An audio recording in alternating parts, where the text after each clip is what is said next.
শীতের সময় দিনটা অনেক ছোট হয়, আর তার সঙ্গে পাল্লা দিয়ে কিন্তু আমাদের সংসারের সমস্ত কাজ শেষ করতে হয়। নমস্কার বন্ধুরা, আশা করি সবাই ভালো আছেন। আমিও ভালো আছি। আমি সুস্মিতার নতুন আবার একটা ব্লগে আপনাদেরকে স্বাগত জানিয়ে আর সঙ্গে নিয়ে আজকের ভিডিওটা শুরু করছি। আমরা সবাই জানি যে শীতের সময় দিনটা একটু ছোট হয়, রাতটা বড় হয়, আর কিন্তু এই শীতের সময় আমাদের কাজও বেশি হয়। তাই সময়ের সঙ্গে সঙ্গে পাল্লা দিয়ে কিন্তু আমরা কাজগুলো শেষ করতে পারি না। যদিও এখনো পর্যন্ত আমাদের এদিকে খুব একটা শীত পড়েনি, তাও এই সকালে ঘুম থেকে উঠতে একটু দেরি হয়।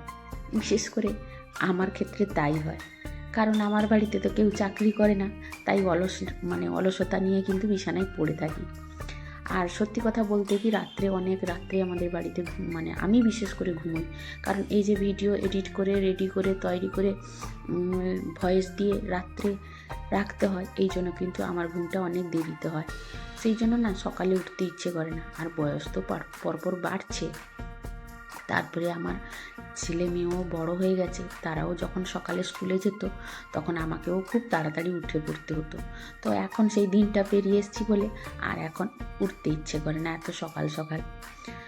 আর সত্যি সকালে উঠলে আমার এখন কিন্তু তাড়াতাড়ি একটু ঠান্ডা লেগে যায়, তো এই জন্য একটু দেরি করেই উঠি, কারণ আমাকে উঠেই তো বাসি ঘরের কাজকর্ম শেষ করে চান করে নিতে হয়। আর খুব তাড়াতাড়ি যদি আমি চান করে নিই তাহলে আমাকে কিন্তু ঠান্ডা ধরে নেয়।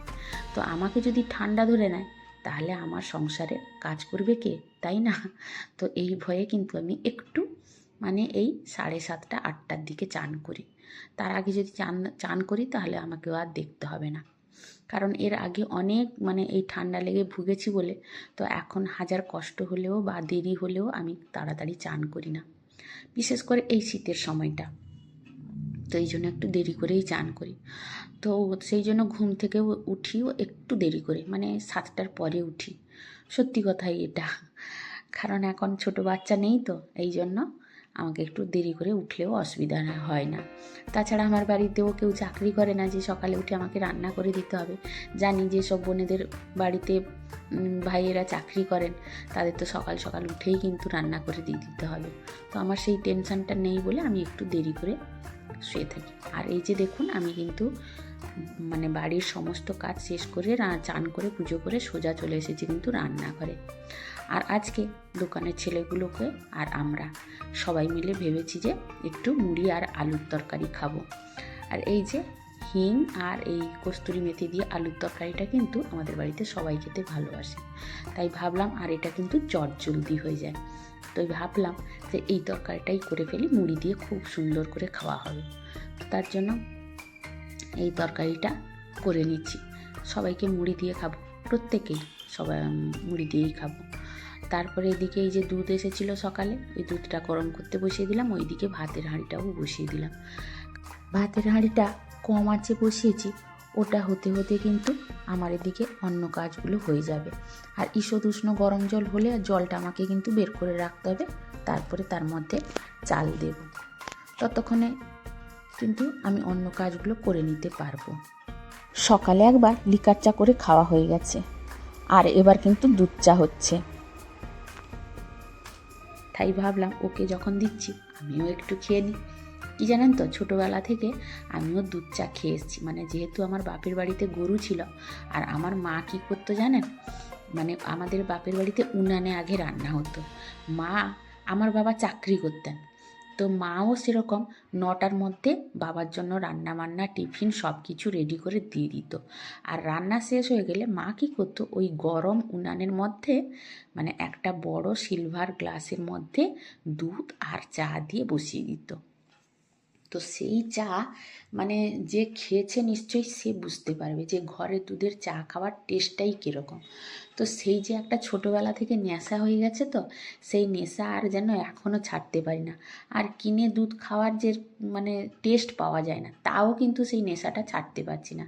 তো ও ছিল না যে কদিন, আমি কিন্তু দুধ চা খাইনি। মাঝে মাঝে হয়তো এক আধবার খেয়েছি মেয়ের জন্য, না হলে খাইনি। কিন্তু যেই ও বাড়িতে চলে এসেছে তখন দুধের চা আবার নেশা ধরে গেছে। তো যাই হোক, দুধ চা দুজন খেয়ে নিলাম একটু, আর খাওয়া দাওয়া শেষ করে সোজা বসে পড়েছি এই যে সবজি কাটতে। তো আজকে খুব একটা মানে ওকে বললাম যে মাছ বাড়িতে কয়েকটা আছে, আনতে হবে না, আর যা আছে ওই দিয়েই আমি আজকে কিন্তু রান্না করে দিব। মানে এই দেরি হয়ে গেলে একটু রান্না করতে অলসতাই চলে আসে। তো তাই জন্য আমি ভাবলাম যে, আর তাছাড়া অন্য কাজ যদি কোনো দিন থাকে না, তখন মনে হয় যে না আজকে বেশি তরকারি কিছু করব না, অল্প কিছু তরকারি করে বাকি কাজগুলো করে নিব। তো সেই জন্য আমি ভাবলাম যে আজকে বাড়িতে যা আছে সেই দিয়েই রান্না করে দেবো। তাই ভেবেছি ডিম আলু একটা ফুলকপি দিয়ে তরকারি করব, আর মাছ আছে কয়েক পিস। আমাকে বন্ধুরা কিছুদিন মাছ যদি ফ্রিজে থেকে যায় না, ওই মাছটাকে আর তরকারি করতে ভালো লাগে না। আমি তখন ওই মাছটাকে কিন্তু পেঁয়াজ লঙ্কা দিয়ে ভালো করে ভেজে নিই। তো সেটা কিন্তু বেশ মানে খেতেই ভালো লাগে। তো সেরকম করলে সবাইও খায়, সেই জন্য আর তরকারি না হলে চলে। তো তাই ভাবলাম যে ওই মাছগুলো কটা আছে, তো সেইগুলোকে ভেজে নেব। আর এইদিকে মাছের মাথা এক ভাগ আছে, ওইটাকে ভাবছি বাঁধাকপির তরকারি করব, আর একটু ফুলকপি আলু আর বিনস ডিম এইগুলো দিয়ে একটা তরকারি করে নেব। একটা ঝোল করে নিলে বড় করে সবার হয়ে যাবে। তো তাই সেই জন্য ওই যে রান্না এদিকে বসাচ্ছি, আর এদিকে দু হাতে অন্য কাজগুলো করতে আছি। এই যে বাসন মাজা হয়েছিল, মানে সকালেও আমি কিছুটা বাসন মেজেছি, তো এইগুলো যেহেতু জল ঝরে গেছে, তো ভাবলাম যে তুলে রেখে দিই। কারণ একার হাতে যখন সব কিছু করতে হবে, তো আমি কিন্তু টাইম নষ্ট না করে মানে একটার পর একটা করতে থাকি, তাহলে কি হবে, সময়ের মধ্যে সব কিছু শেষ হয়ে যাবে। আর যেহেতু আমাদের এখন সুবিধে হয়েছে, এই যে হাতের কাছে সব কিছু, মানে হাতের কাছে গ্যাস, হাতের কাছে সিঙ্ক, হাতের কাছে ছুরি কাঁচি সব কিছু আছে, এই জন্য একটু সুবিধে হয়। আর আমার এই যে মানে ট্রেটা করে দিয়েছে এই হাতের কাছে, গ্যাসের কাছে এই যে ডয়ারটা নিচে, এতে এটা মানে সবজি কাটার জন্য। তবে আমি এটাকে এমার্জেন্সিতে কাটাকাটি করি তাড়াহুড়োর মধ্যে, তো তাই জন্য এটা আমার কিন্তু অনেকটা সুবিধে হয়েছে। তো তার জন্য কিন্তু আমার তাড়াতাড়ি হয়ে যায়। আর এদিকে মেয়ের পরীক্ষা শেষ হয়েছে, ওকে বললাম তুই ঘরগুলো একটু পরিষ্কার কর, আমি যাচ্ছি, কিন্তু ও মোবাইল ধরে বসে আছে। তো ভাবলাম যাই হোক রান্না শেষ করি, তারপরে ওর বই খাতাগুলো পরিষ্কার করব, তারপরে ওর রুমটা ওকে নিয়েই পরিষ্কার করব। তো বন্ধুরা এদিকে রান্না করতে করতে আমার সুন্দর সুন্দর বোনেদের নামগুলো একবার বলে দিই, যারা আমাকে কমেন্ট করেছেন এত সুন্দর সুন্দর। তো মনির সংসার, Madhushree Manna, Payel Das Param, Dipen talks blog, Piku, Monika Ghoshal, Bulus blog and recipe, Baneshwar Gorai, Karuna Bala, Mishti Roy, Soma Bose, Savannah blogs, Rumu daily blogs, Laltu Kunti kitchen blogs.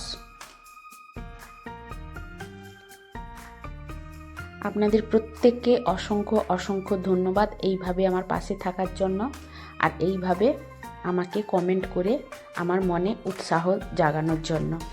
আর আপনাদের কমেন্টের অপেক্ষায় কিন্তু আমি থাকি। এতে কি হয়, আমি মোটিভেশন হই এবং নতুন নতুন ভিডিও দেওয়ার চেষ্টা করি। কারণ আমিও মনে মনে ভাবি যে আমারও ভিডিও হয়তো আপনাদেরকে ভালো লাগছে বলে হয়তো আপনারা কমেন্ট করছেন। তো তার জন্য মনে একটু খুব মানে আনন্দ পাই। তো এইটুকু বলার। আর আপনাদের যদি ভিডিওটা আগেও ভালো লেগে থাকে, তাহলে এইভাবে আমার পাশে থাকবেন, আমাকে কমেন্ট করবেন।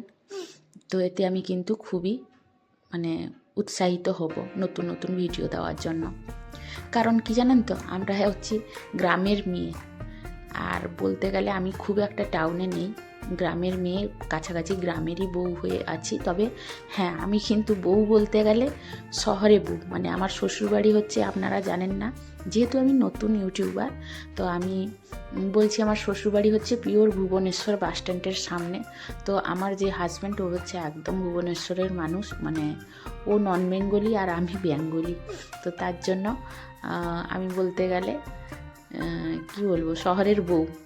তো এখানে বাপের বাড়ির কাছে ঘর করে আছি বলে এখন গ্রামের বউ হয়ে আছি। তো তার জন্য কিন্তু আমিও একটা সাধারণ বাড়ির মেয়ে আর সাধারণ বাড়ির বউ আমি মনে করি নিজেকে।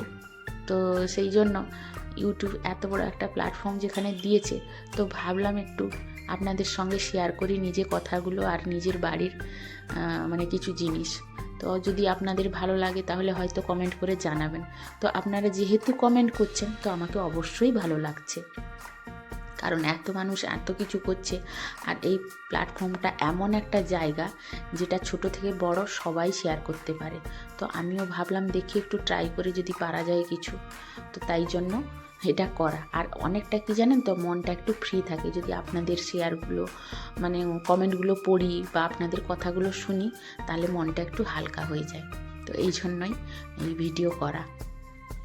তো এই যে দেখুন, আমার কিন্তু এদিকে কথা বলতে বলতে আমার রান্না হয়ে গেল। এই যে মাছ ভাজা হয়ে গেল, সেদিকে ভাত হাঁড়ি মানে ভাতের হাঁড়িও গড়িয়ে দিয়েছি। এদিকে কিন্তু শুধু আমার মানে ঝোলটা হবে, ওইদিকে বাঁধাকপিও হয়ে গেছে। আর ঝোলটার জন্য যেহেতু মশলাটা কষিয়ে নিয়েছি, আর আমি কিন্তু বন্ধুরা গ্যাস বাঁচানোর জন্য অনেক সময় মানে চেষ্টা করি যে কি করে একই মশলা দিয়ে 2-3টে তরকারি করা যায়, যাতে সময়টাও কম লাগবে আর 2-3টে তরকারি একই মশলা দিয়ে হয়ে যাবে। তো একই মশলাতে বাঁধাকপির তরকারিও করলাম আর এদিকে ঝোলও করছি। আর ভেবেছিলাম আজকে বাঁধাকপিটাকে প্রেসারে দিব, তবে দেখলাম বাঁধাকপিটা একদম নরম আর খুব তাড়াতাড়ি হয়ে গেল, তার জন্য প্রেসারে দিলাম না। আর প্রেসারে দিলে হয়তো এখন এই যেহেতু নরম বাঁধাকপি না, এতটা টেস্ট লাগবে না, তো তাই ভাবলাম যে কড়াতেই করে ফেলি।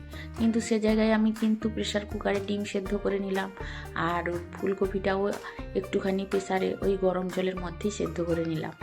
তো তাড়াতাড়ি এই জন্য হয়ে গেল।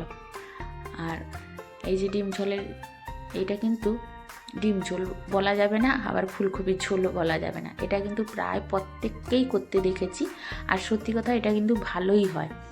ডিম আর ফুলকপি আলু আমি কিন্তু ফারাস একটু দিই। তো ফারাস খেতে আমার বাড়িতে সবাই ভালোবাসে বলে ফারাস একটু দিই। তো তার ফারাস দিলে কিন্তু বেশ ভালোই লাগে। তো যাই হোক, এদিকে রান্না বসিয়ে দিয়ে আমি কিন্তু মানে এই বাইরের কাজগুলো করে নিচ্ছি। মানে ওই যে গ্যাস কাউন্টারের যে চারিপাশে নোংরা হয়ে আছে, ওটা কিন্তু একটু পরিষ্কার করে নিচ্ছি। তাহলে কি হবে, আমাকে এক্সট্রা টাইম দিয়ে এইগুলো পরিষ্কার করতে হবে না। আর কাজের বোন তো আসে সন্ধেবেলায়, ও শুধু গ্যাসটা একটু মুছে দেয় আর বাসন কটা থাকলে মেজে দেয়, এইটুকুই করে দেয়। তো তার জন্য আমাকে কিন্তু এইগুলো পরিষ্কার করে রাখতে হয়। তাছাড়া ও একটু দেরি করেই আসে। আর দেখুন এই সব তরকারিগুলো কিন্তু আমার ঘরে হয়েছে।